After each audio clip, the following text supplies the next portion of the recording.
మాజీ సీఎం జగన్మోహన్ రెడ్డి భోగాపురం విమానాశ్రయం క్రెడిట్ అంశంపై సీఎం చంద్రబాబును తీవ్రంగా విమర్శించారు.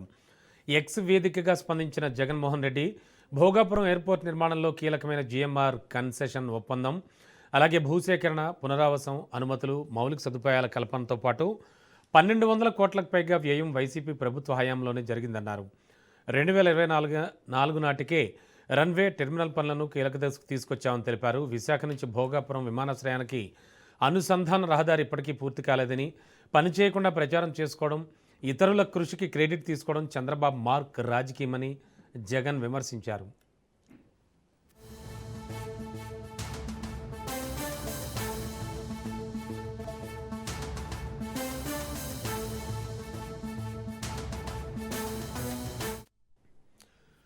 తాడేపల్లిలో వైఎస్ఆర్ కాంగ్రెస్ పార్టీలో పోలవరం నియోజకవర్గం టి నరసాపురానికి చెందిన రిటైర్డ్ ఎస్ఐ వి జయకుమార్ చేరారు. పార్టీ అధ్యక్షుడు వైఎస్ జగన్మోహన్ రెడ్డి సమక్షంలో ఆయన వైసీపీలో సభ్యత్వం స్వీకరించారు.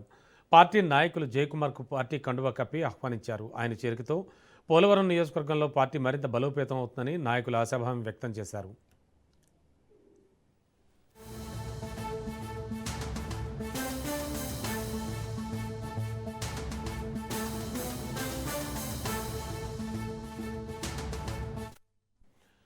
దస్తావేజు లేఖర్ల ఉపాధి పరిరక్షణకు వైఎస్ఆర్ కాంగ్రెస్ పార్టీ అండగా నిలిచింది.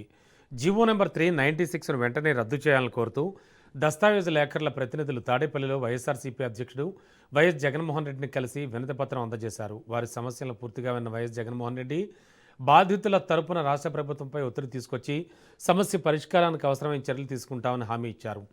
ఉపాధి కోల్పోయే పరిస్థితి రాకుండా దస్తావేజు లేఖర్ల హక్కుల పరిరక్షణ కోసం వైఎస్ఆర్సీపీ పోరాడుతుందని ఆయన భరోసా ఇచ్చారు.